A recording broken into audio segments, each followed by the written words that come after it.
Hello, my dear students. Today I'm here with you to discuss a beautiful poem named No Men Are Foreign, written by James Kurkip.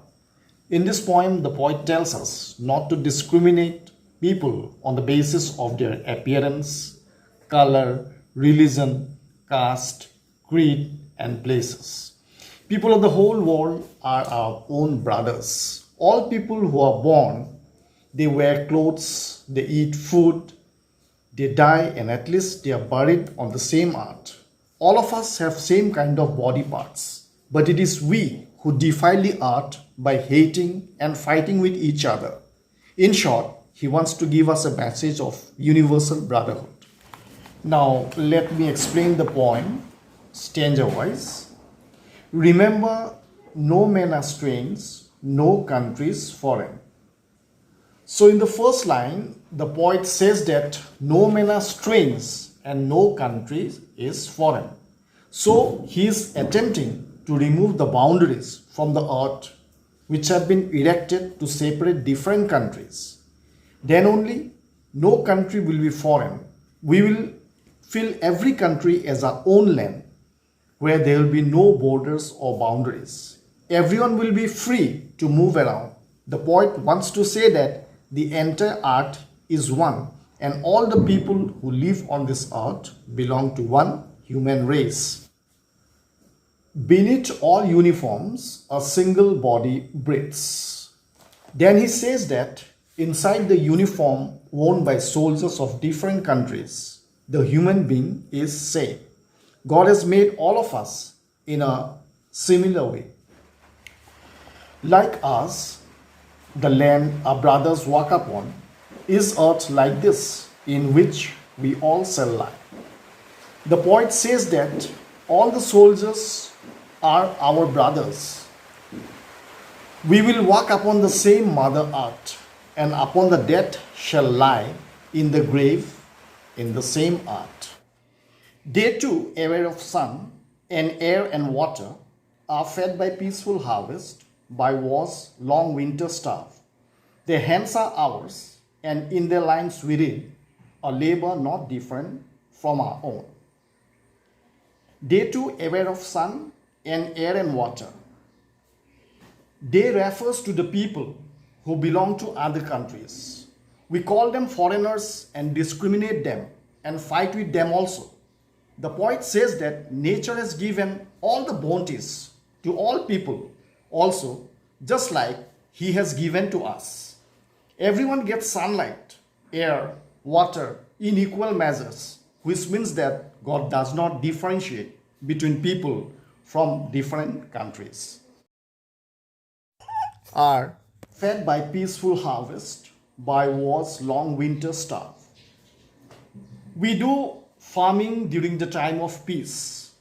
When there is no war, we live a relaxed life and eat the things given to us by nature. Further, he adds that the way we starve during wars and winter time is same for those belonging to other countries. Even they don't get food at that time. Their hands are ours, and in their lines we read, a labor not different from our own. Here the poet wants to say that foreigners who belong to another country and we both are same. And then the poet says that even their hands are same as ours. They work very hard, just like we do. He is giving all these examples to convey the readers that there is no difference in us and the people belonging to another country. Remember, they have eyes like us that wake or sleep, and strength that can be born. The poet asks us to remember something. He says that we should keep in mind that the people of another country, whom we think to be our enemies, have been bestowed by God with similar appearances like us. God has given them eyes like us, which open when awake and close when we are asleep. By love in every land is common life that all can recognize and understand. The poet has given them strength which we can win through love.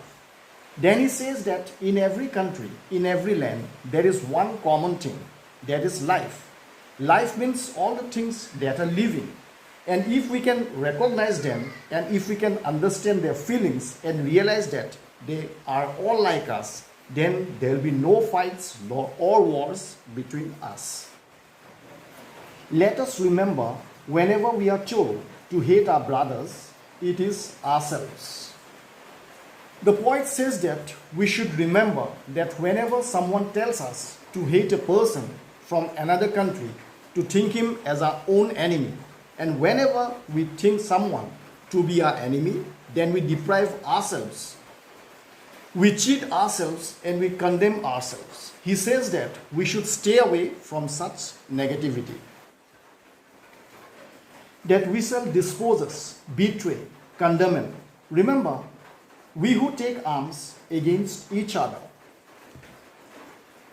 we should not consider anyone to be our enemy.